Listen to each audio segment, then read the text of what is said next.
الحمدللہ رب العالمین والصلاة والسلام علی سید الانبیاء والمرسلین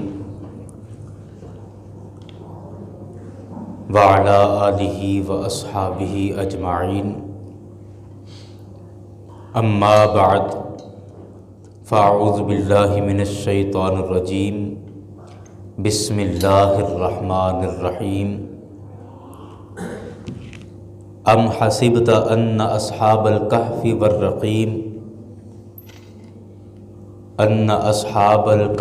والرقیم کانوا من آیاتنا عجبا۔ صدق اللہ العظیم۔ ان اللہ وملائکتہ یصلون علی النبی یا ایہا الذین آمنوا صلوا علیہ وسلموا تسلیما۔ الصلاۃ والسلام علیک یا رسول اللہ، الصلاۃ والسلام علیک یا نبی اللہ، الصلاۃ والسلام علیک یا شفیع المذنبین وعلی آلک واصحابک یا رحمۃ للعالمین۔ یاران گرامی،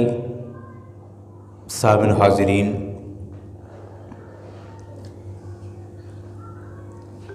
درس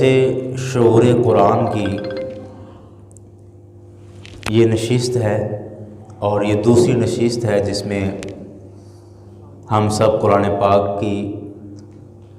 فہم اور سمجھ حاصل کرنے کے لیے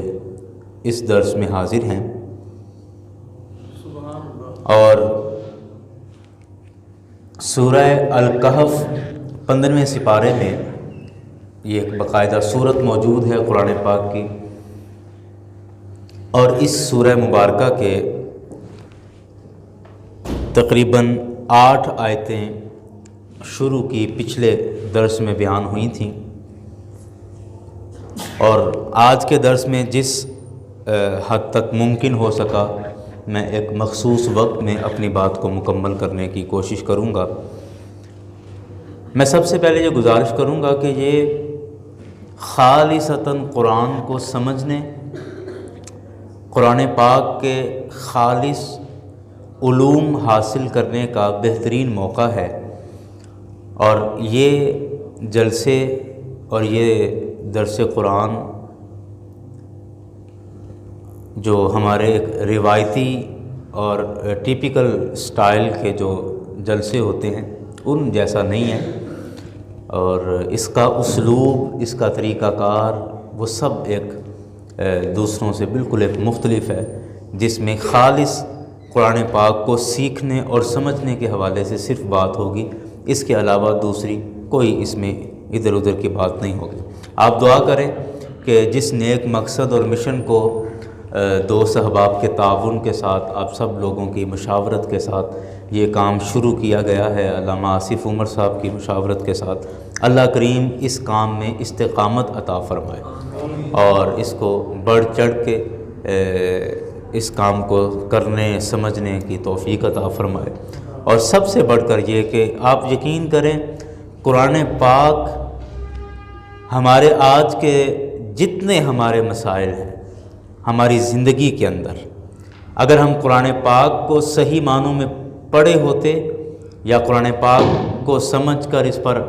عمل کر رہے ہوتے تو آپ یقین کیجئے کہ اس میں سے کئی مسئلوں کا حل خود بخود نکل چکا ہوتا۔ اور ہمارا مسئلہ یہ ہے کہ ہم قرآن کو سمجھنے اور پڑھنے کی طرف نہیں آتے ہیں۔ بہت کم دوست ہیں جو اس کو پڑھنے کی کوشش کرتے ہیں، اور اللہ تعالیٰ سے دعا کریں آپ سب کہ اللہ ہمیں قرآن پڑھنے اور سمجھنے کی توفیق دے۔ اور یہ اس سے بڑی کوئی کتاب نہیں ہے دنیا کے اندر، کائنات کے اندر کوئی بڑی کتاب نہیں ہے۔ اللہ تعالیٰ اس کی سمجھ عطا فرمائے، اور اس کو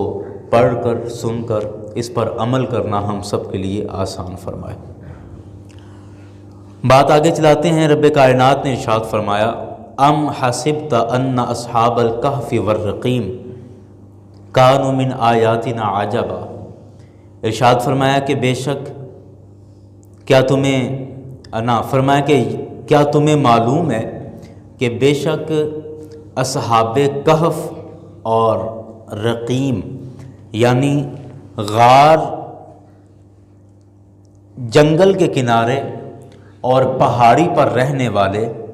کانوا من آیاتنا عجبا کہ ان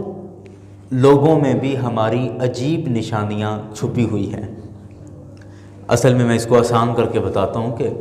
جو اصحاب کہف تھے ان کے حوالے سے رب کائنات نے یہ باتیں ارشاد فرمائی کہ جو اصحاب کہف ہیں کہ آپ کو پتہ ہے کہ اس واقعے کے اندر بھی اللہ کریم کی بڑی بڑی نشانیاں موجود ہیں، اللہ کریم کی بڑی اس کی قدرت کی نشانیاں موجود ہیں۔ میں یہ آج کے درس میں یہ مکمل واقعہ، مکمل تو نہیں ہوگا لیکن کسی حد تک اس واقعے کو مکمل کرنے کی کوشش کروں گا، اور اس سے جو ہمارے لیے آج خالصتاً اس دور کے اندر اس واقعے سے جو ہمیں سبق اور نصیحت ملتی ہے وہ بھی آپ کے سامنے عرض کرنے کی کوشش کروں گا۔ کچھ آیتیں پڑھتے ہیں ترجمے کے ساتھ۔ فرمایا اذ آول فتیۃ الی الکہف فقالوا ربنا آتنا من لدنک رحمہ۔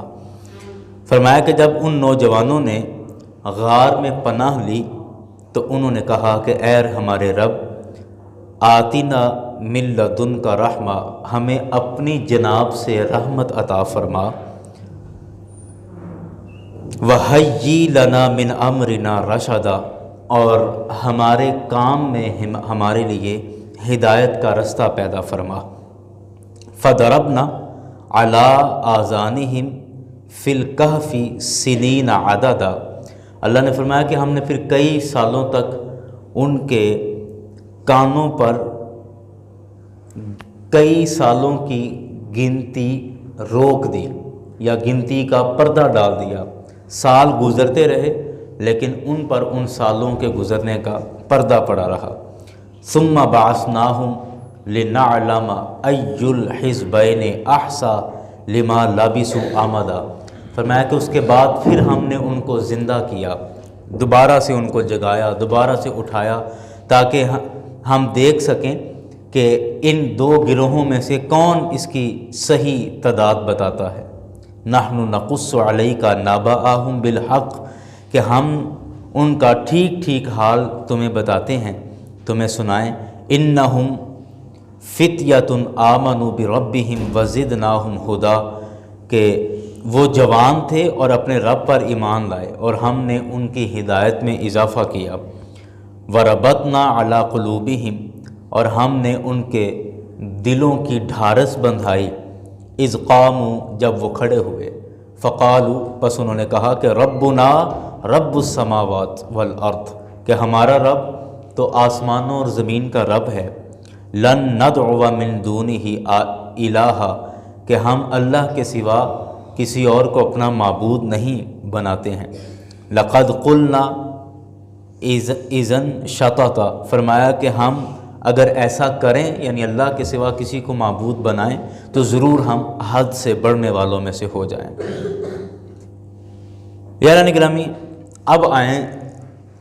ان آیات کے مفہوم کی طرف۔ اس واقعے کی مدت کے حوالے سے، تاریخ کے حوالے سے کچھ اختلاف ہے۔ بعض نے کہا کہ یہ حضرت عیسیٰ علیہ السلام سے پہلے کا واقعہ ہے، اور بعض نے کہا کہ حضرت عیسیٰ علیہ السلام کے بعد کا یہ واقعہ ہے۔ بہرحال جب کا بھی ہے، ہوا یہ تھا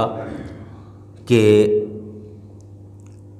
ایک بڑا ظالم اور جابر بادشاہ جس کا نام دقیانوس تھا، اور یہ نام مشہور ہے، آپ لوگوں نے سن رکھا ہوگا۔ دقیانوس بادشاہ تھا جس نے اس دور کے مسلمانوں کو تنگ کیا ہوا تھا اور انہیں اپنی عبادت کی طرف دعوت دیتا تھا یا بت پرستی کی طرف دعوت دیتا تھا، اور انہیں کہتا تھا کہ تم اللہ کے جو ایک اللہ پر ایمان لاتے ہو اور جو ان کی عبادت کرتے ہو تو وہ عبادت کے لائق نہیں ہیں، ان بتوں کو سجدہ کرو، میں بادشاہ ہوں مجھے سجدہ کرو۔ اس طرح کے ظلم و ستم وہ کر رہا تھا، لوگوں کے ایمان پر، لوگوں کے عقائد پر وہ حملے کر رہا تھا، اور اللہ کی توحید اور اس دور کے رسول کی رسالت کا انکار کر رہا تھا۔ تو اس زمانے میں جو عام سادہ مسلمان تھے اس دور کے، کچھ اس کی باتوں میں آ بھی جاتے تھے، کچھ نہیں بھی آتے تھے، جس طرح ماحول چلتا رہا۔ اس وقت کچھ اللہ کے نیک بندے تھے جو اس زمانے کے اللہ کے ولی تھے، نبی نہیں تھے، اس دور میں اللہ کے ولی تھے۔ انہوں نے مشورہ کیا کہ دو ہی صورتیں ہیں، یا تو ہم بادشاہ کی بات کو مان لیں، دقیانوس کی بات کو مان لیں اور ہتھیار ڈال دیں، مطلب کہ بے ایمان ہو جائیں، کافر ہو جائیں، یا تو یہ آپشن ہے، یا دوسرا حال ہے کہ پھر ڈٹ جائیں اس کے سامنے۔ تو انہوں نے کہا کہ ڈٹ جانے کی تو طاقت ہم میں نہیں ہے، وہ کہاں حکومت، اور حکومت سے ہم 5-7 لوگ کیا حکومت سے ٹکر لیں گے، اور بہتر یہ ہے کہ ہم کہیں جا کر چھپ جاتے ہیں تاکہ نہ ہم اس کو نظر آئیں، نہ ہم ملیں، اور نہ وہ بے ایمانی کا داغ ہم پر لگے، تو ہم کہیں نکل جاتے ہیں اور کہیں جا کے چھپ جاتے ہیں۔ انہوں نے اس پر مشورے پر عمل کیا، کہا چلو ٹھیک ہے۔ اب یہ 7 افراد تھے، جوں یہ سورہ مبارکہ آگے چلے گی ان کی مزید تفصیل سامنے آتی رہے گی۔ میں بنیادی سا خاکہ آپ کے ذہن میں رکھنے لگا ہوں تاکہ اگلی باتیں سمجھنے کے لیے آسانی ہو جائے۔ اب یہ تقریباً 7 لوگ تھے، اپنا ایمان بچانے کے لیے، یہ بات سمجھتے جائیے گا، اپنا ایمان بچانے کے لیے اس دور کے فتنے سے بچتے ہوئے انہوں نے اپنے آپ کو ایک غار کے اندر قید کر لیا، مطلب اس کے اندر جا کے چھپ گئے، اور جب جا کے بیٹھ گئے، ظاہری بات ہے نیند ایک وقت کے ساتھ آنی تھی، تھوڑا ٹائم گزرا، اس غار کے اندر یہ سو گئے۔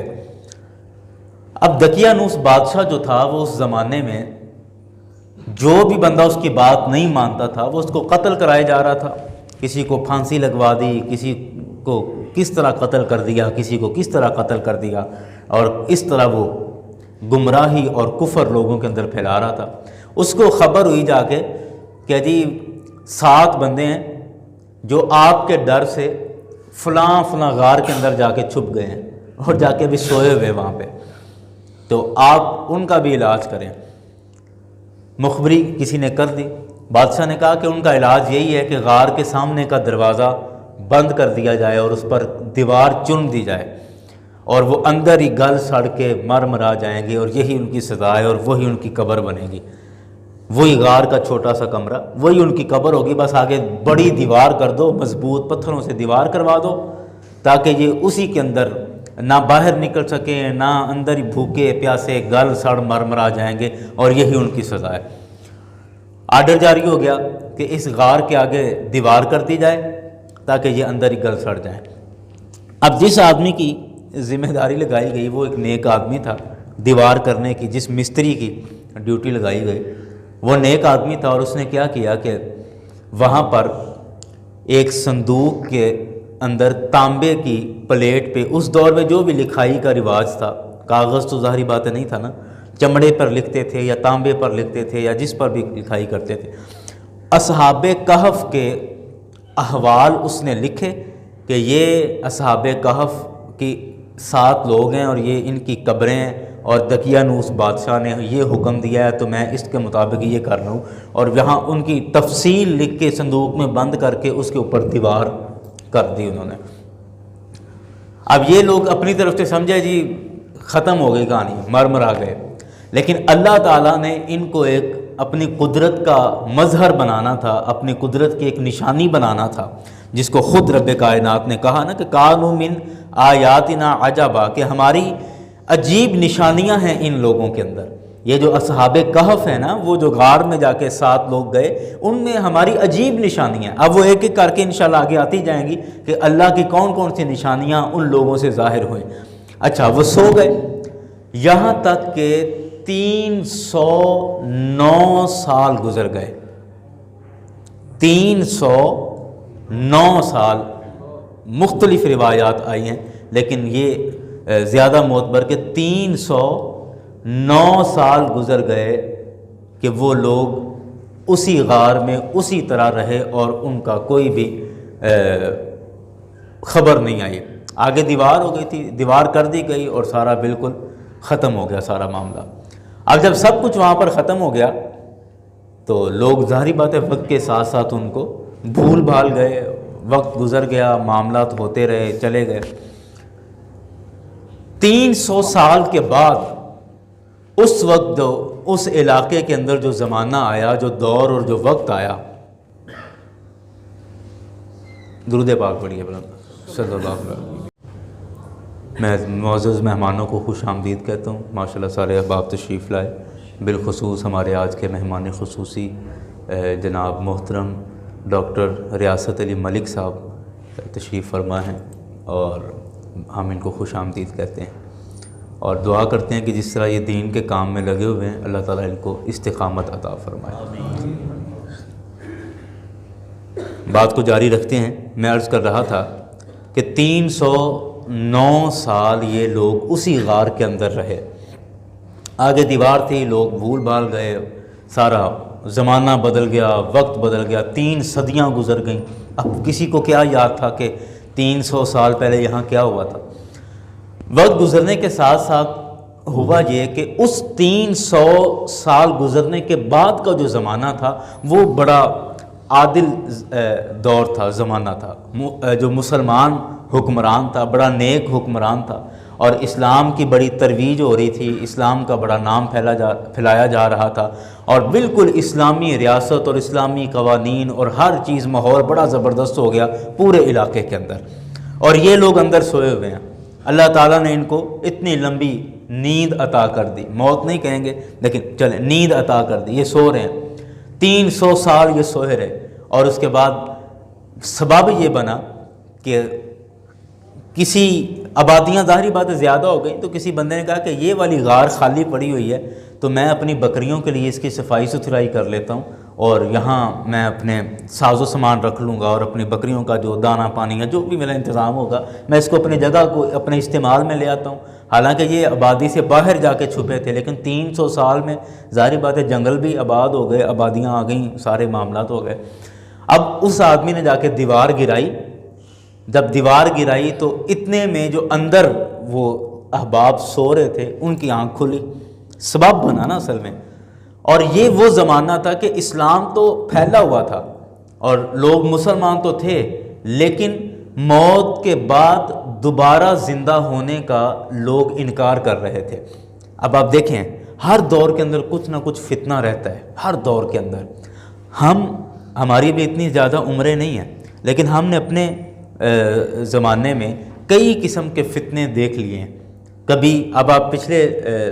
چند سال 5 سے 6 سال آپ دیکھ لیں کہ یہ بڑا مسئلہ رہا ہے کہ حضرت سیدہ فاطمہ الزہرا رضی اللہ عنہا خطا پر تھیں یا خطا پر نہیں تھیں۔ اس مسئلے نے پورے پاکستان کے اندر ایک عجیب سی ہلچل مچائے رکھی، عجیب لوگوں کو اس سے پہلے حضرت امیر معاویہ رضی اللہ عنہ اور حضرت علی المرتضیٰ رضی اللہ عنہ کے حوالے سے ایک باقاعدہ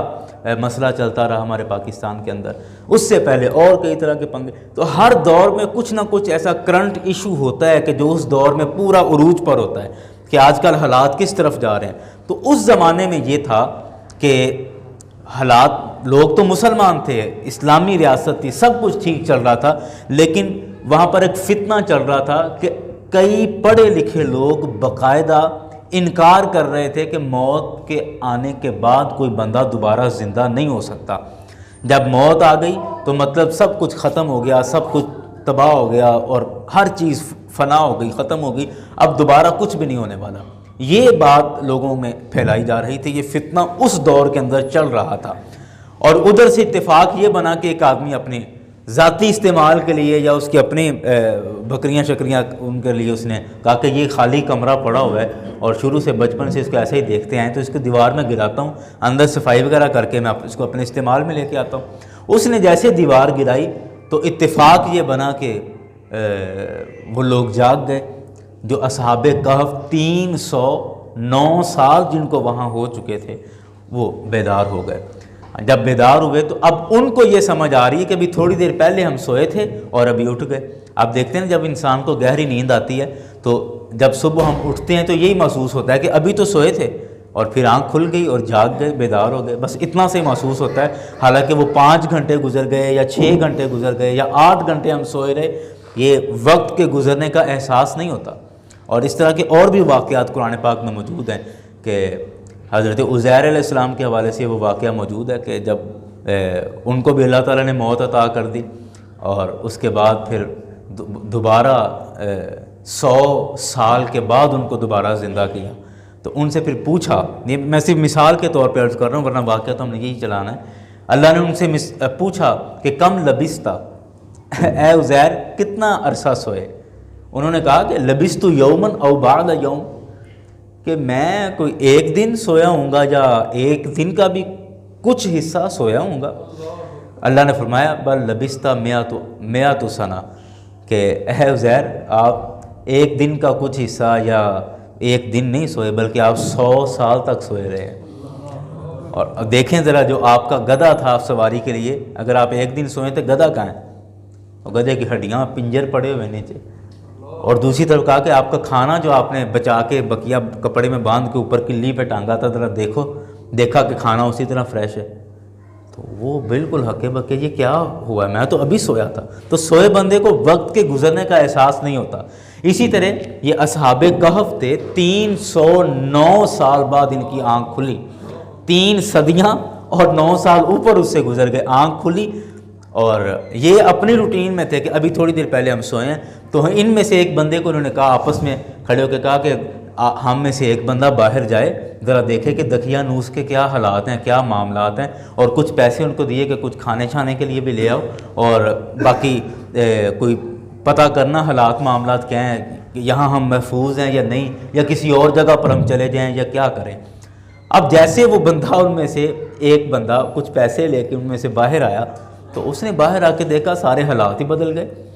اتنی ترقی ہو گئی۔ ابھی گھر سے باہر نکلا، سامنے اس نے ایک اسلامی عدالت دیکھی ہے،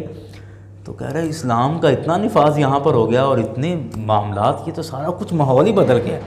اور پھر اس نے کچھ لوگوں کو پہچاننے کی کوشش کی کہ جیسے واقفیت ہوتی ہے کہ یہ فلاں کا گھر تھا، تو وہ بندے بھی اس کی سمجھ میں نہیں آ رہے، کہہ رہا یار یہ ہوتا کیا جا رہا ہے۔ خیر دکان پہ گیا، تندور پہ جا کے اس نے کھانا وغیرہ جو بھی طلب کیا، اور جب اس نے وہ پیسے پکڑائے نا، تو پیسے دیکھے کہ وہ دقیانوس کے زمانے کے ہیں۔ اس نے کہا یہ پیسے تو نہیں چلتے، یہ کہاں سے پیسے لے کے آئے؟ اس نے کہا پیسے تو ہمارے اپنے ہیں اور اپنے ہی لے کے آئے ہیں۔ اور کہا نہیں، اس نے کہا نہیں، تمہارے ہاتھ کوئی پرانا خزانہ لگا ہے، یہ تو دقیانوس کے دور کا سکہ ہے، اور دقیانوس کو تو مرے ہوئے 300 سال ہو گئے، تو تمہارے پاس یہ جو پیسے آئے اس کا مطلب تمہارے ہاتھ کوئی پرانا خزانہ لگا ہے۔ اس نے کہا نہیں نہیں، ایسی کوئی بات نہیں ہے، یہ ہمارے اپنے ہی پیسے ہیں اور کوئی خزانہ نہیں، بس یہی چند ایک سکے ہمارے پاس ہے، اور میں تو کھانا لینے کے لیے آیا ہوں۔ ان لوگ مشکوک ہو گئے لوگوں نے ان کو پکڑ لیا، پکڑ کے حاکم شہر کے پاس لے گئے، کہا جی یہ بندے ہم نے پکڑے ہیں، بڑے مشکوک آدمی تھے، اور ان کے پاس یہ دیکھیں کوئی لگتا ہے کوئی پرانا خزانہ ان کے ہاتھ آیا ہے، اور یہ دیکھیں ذرا۔ بادشاہ نے ساری اس کی تفتیش کرائی، تو انہوں نے کہا کہ آپ میرے ساتھ چلیں، میں آپ کو اپنے بقیہ دوستوں سے بھی ملواتا ہوں، ہم تو بھی مطلب ایک دن پہلے سوئے تھے یہاں پہ، اور دقیانوس سے ڈر کے ہم گئے اپنا ایمان بچانے کے لیے، وہ ہمیں بت پرستی پر جبرن ہمیں مائل کر رہا تھا، کہہ رہا تھا کہ بتوں کی عبادت کرو ورنہ وہ ہمیں قتل کر دیتا، تو ہم تو اپنا بچانے کے لیے اس غار میں چھپے تھے، اور سو کے اٹھے ہیں تو ہم کھانے کے لیے باہر آئے ہیں، مجھے بھیجا ہے کہ ذرا شہر کے حالات بھی پتہ کرو کیا چل رہے ہیں اور کھانا وانا بھی لے کے آؤ۔ کہا کہ چلو میرے ساتھ چلو۔ وہ حاکم شہر کو ساتھ لیا اور اسی غار پر آئے اور اپنے بقیہ دوستوں کو اٹھایا۔ وہ ڈر گئے کہ شاید چھاپا پڑ گیا دقیانوس کی فوج کا، تو انہوں نے کہا کہ نہیں، میں آپ کے ساتھی ہوں، لیکن یہ حاکم شہر میرے ساتھ آئے ہیں اور چند شہر کے اور معتبر لوگ آئیں، تو ان کو بتاؤ کہ سارا معاملہ کیا ہے۔ جب ان کو سارا معاملہ بتایا اور سرکاری بندوں نے اس پوری غار کی اپنے حساب سے جانچ پڑتال کی، تو وہاں سے وہ صندوق بھی نکل آیا جس پر اس دور کے مستری نے جب دیوار کی تھی تو اس کی تفصیل لکھ دی تھی نا، وہ ہاتھ لگ گیا اور وہ انہوں نے سارا پڑھا۔ تو انہوں نے حاکم شہر کو بتایا کہ یہ بندے بالکل سچے ہیں اور یہ اللہ تعالیٰ کی قدرت کا کوئی اظہار ہوا ہے، اور یہ 300 سال پہلے کی یہ تحریر موجود ہے کہ اور یہ ان کی بے گناہی کا ثبوت، اور ان کے ہاتھ کوئی خزانہ نہیں لگا، اور یہ اللہ نے ان پر یہ وقت سارا گزارا ہے۔ اب ہوا یہ کہ ان کو باقاعدہ بادشاہ وقت کے پاس بھیج دیا گیا، اور بادشاہ وقت اس وقت پریشان تھا اس فتنے سے جو فتنہ کھڑا ہوا تھا اس کی قوم کے اندر کہ مرنے کے بعد ہر چیز ختم ہو جاتی ہے، کوئی دوبارہ زندہ نہیں ہو سکتا۔ اب وہ اپنے معاملے میں پریشان ہے اور ادھر سے اللہ تعالیٰ نے اس کی پریشانی کا حل کیسے نکالا، اس کی پریشانی کا سبب کیسے نکالا کہ وہ جیتی جاگتی ایک تصویر اور ایک مثال ان کے سامنے آ گئی، اور اللہ تعالیٰ نے ان کو ایک سبب کے ساتھ بادشاہ کے دربار میں بھیج دیا۔ حاکم شہر ان کو لے کے چلا گیا بادشاہ کے پاس، جا کے جب بادشاہ سلامت کو سارا واقعہ سنایا تو بادشاہ تو ہکا بکا رہ گیا، اور یہ دلیل بن گئی ان لوگوں کے لیے کہ جو کہہ رہے تھے کہ مرنے کے بعد دوبارہ کوئی زندہ نہیں ہو سکتا، جب مر گئے تو کہانی ختم اور پھر مر کے مٹی میں مل گئے اور یہ وہ اس طرح کی باتیں کر رہے تھے، ان کے لیے یہ بڑی واضح اور بڑی شاندار دلیل بن گئی، اور عینی شاہد لوگ ہو گئے۔ لوگ آتے رہے، ان سے ملاقاتیں آ کے کرتے رہے، دیکھتے رہے، ان سے ملتے رہے کہ یہ وہ اصحاب کہف ہیں، یہ وہ غار والے لوگ ہیں جو آج سے 309 سال پہلے فلاں غار کے اندر سوئے تھے، اور اتنے 100 سال بعد اللہ نے ان کو دوبارہ سے بیدار کیا ہے، اور پھر یہ اسی طرح نوجوان ہیں، چلتے پھرتے ہیں، سب کچھ معاملات کر رہے ہیں۔ جب یہ ساری صورتحال پورے شہر کے اندر پھیل گئی تو اصحاب کہف جو تھے انہوں نے بادشاہ سے گزارش کی کہ اے بادشاہ، اللہ تعالیٰ نے جس حکمت کے تحت ہمیں جگایا ہے، بیدار کیا ہے، وہ سارے کا سارا معاملہ صاف ہو گیا، لوگوں کے ذہنوں سے یہ فتنہ نکل گیا ہے کہ مرنے کے بعد سب کچھ ختم ہو جائے گا۔ اب ہم چاہتے ہیں کہ ہم پھر سے اسی غار کے اندر چلے جائیں اور یہ راز اسی طرح دوبارہ سے محفوظ ہو جائے۔ بادشاہ نے ان کو اجازت دی، وہ دوبارہ سے اسی غار کے اندر چلے گئے، اور جب دوبارہ جا کے وہاں لیٹے تو اللہ نے پھر ان کو ہمیشہ کی موت عطا کر دی، ان کا وصال ہو گیا۔ پھر انہی تختوں کے اندر وہاں پہ تابوت بنائے گئے، تختے بنائے گئے، جن میں ان کو لٹا کر اسی غار کے اندر ان سب کو محفوظ کر دیا گیا۔ اس کے بارے مزید اور تفصیلات آگے آئیں گی، جیسے جیسے سورت کے اندر ان کی تفصیل بیان ہوتی رہے گی، جس گوشے کی میں وہ آپ کے سامنے اسی طرح عرض کرتا رہوں گا۔ آج کا ایک میں نے صرف بنیادی سا واقعہ آپ کے سامنے بیان کرنے کی کوشش کی کہ جو بیسک کنسیپٹ ہے اس کا اصحاب کہف کا، وہ ہمیں سمجھ آ جائے کہ اصل یہ بنیادی ان کا خلاصہ تھا یا یہ ان کا واقعہ تھا۔ اس پر پھر آگے تفصیلات اور آگے پھر اس کی تشریحات اس پر چلتی جائیں گی، لیکن صرف آج کے واقعے پر میں ہمارے اس دور کے اندر ایک بڑا جدید فتنہ چل رہا ہے آج کے زمانے کے اندر، اور اللہ تعالیٰ نے ہمارے سارے مسئلوں کا حل قرآن پاک میں رکھا ہے اگر ہم اس میں غور کرتے چلے جائیں تو۔ آج کل جو ہمیں سب سے بڑا فتنہ نظر آ رہا ہے نا مجموعی طور پر، اور آپ سب لوگ اس کی تائید بھی کریں گے کہ ہاں واقعی یہ ایک فتنہ ہے، وہ فتنہ ہے سوشل میڈیا کا۔ سوشل میڈیا کا، یہ فیس بک، یہ یوٹیوب اور جو دیگر یہ مواصلاتی ذرائع ہیں جو سوشل میڈیا کے سیٹ اپ ہے، یہ ایک بہت بڑا فتنہ ہے۔ اور میں فتنہ اس کو غصے سے نہیں کہہ رہا، فتنہ اس طرح کہہ رہا ہوں کہ ہر آدمی کی ہر بات ہر بندے تک بآسانی پہنچ جاتی ہے۔ ایک بندہ اگر کوئی اسلام آباد میں بیٹھ کر بھی بات کرتا ہے تو وہ چاہے تو پوری دنیا کے اندر اس بات کو بڑی آسانی سے بھیج سکتا ہے۔ کسی بھی ملک کے اندر کوئی بات ہو تو وہ سب تک بآسانی پہنچ جاتی ہے۔ اور نتیجہ کیا نکلا؟ نتیجہ اس کا یہ نکلتا ہے کہ ہم سادہ لوگ جنہوں نے دین کی بنیادی چیزوں کا علم حاصل نہیں کیا، ہم کیا کرتے ہیں کہ سوشل میڈیا پر اپنی سہولت اور اپنی آسانی کے لیے ہم وہاں علماء کی تقریریں سننے لگ جاتے ہیں۔ اب وہاں پر ایسے فتنے سوشل میڈیا پر موجود ہیں کہ جو اپنے حساب سے جنہوں نے لوگوں کو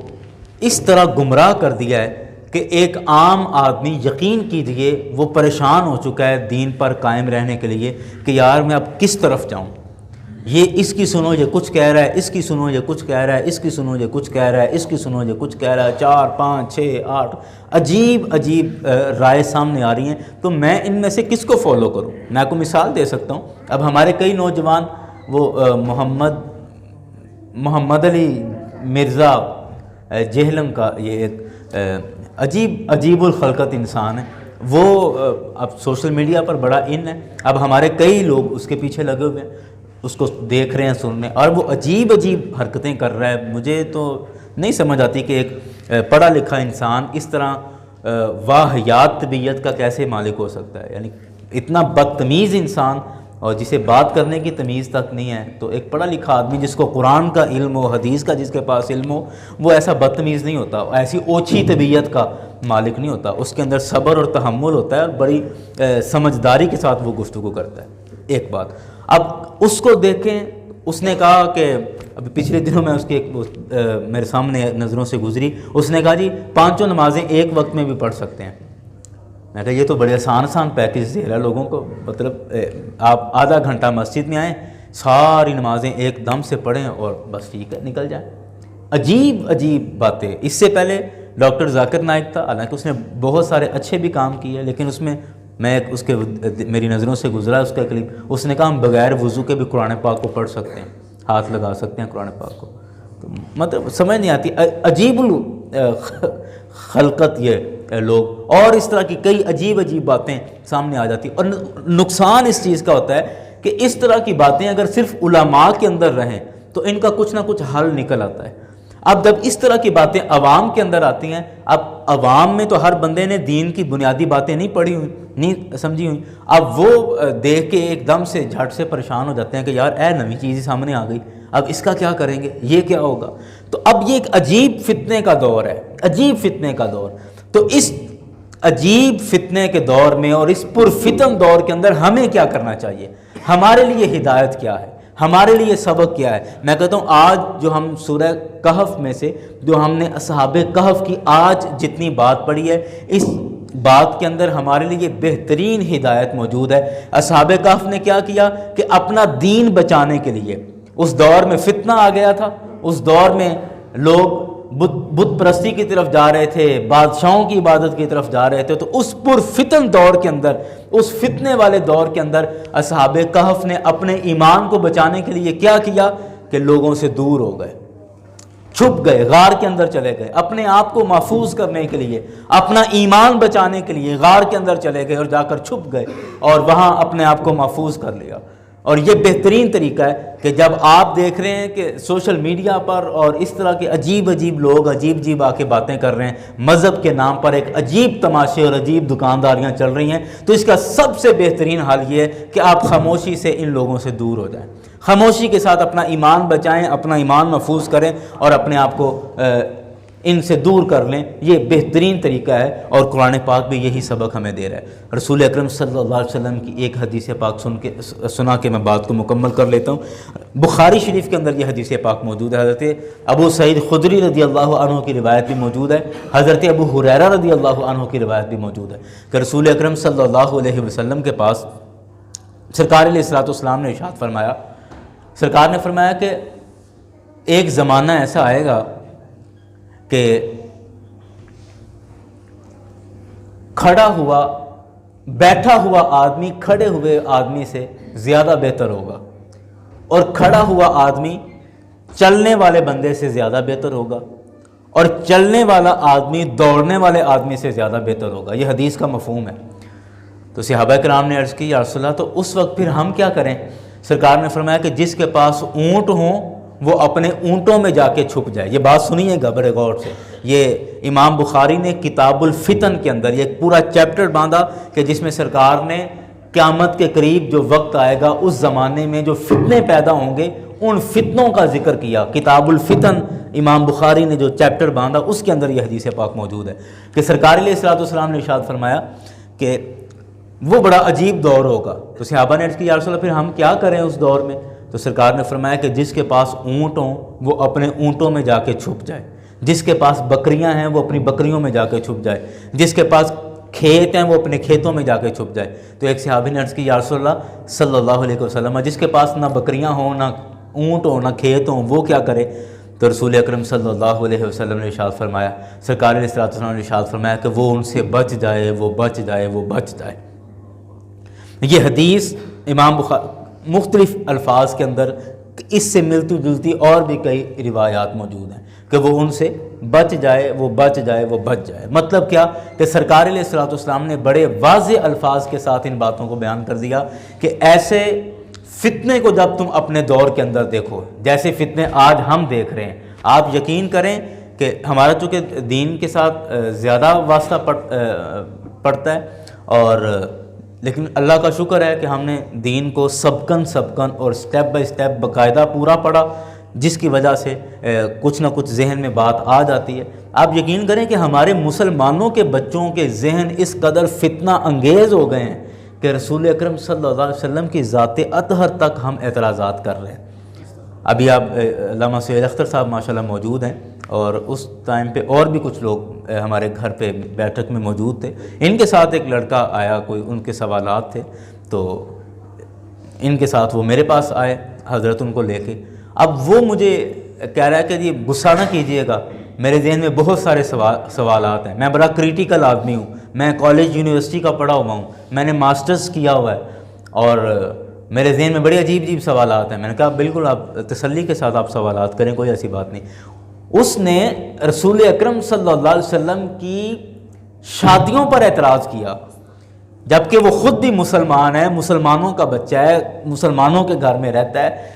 سارا کچھ اس کا اسلامی ہے، مسلم ملک کے اندر رہ رہا ہے، اسلامی نظام کے تحت وہ چل رہا ہے. اس کے باوجود ہمارے ذہن اس قدر فتنہ انگیز ہو چکے ہیں، اور ہمارے ذہنوں میں اس قدر فتنے بھر چکے ہیں کہ ہم رسول اکرم صلی اللہ علیہ وسلم کی ذات اطہر تک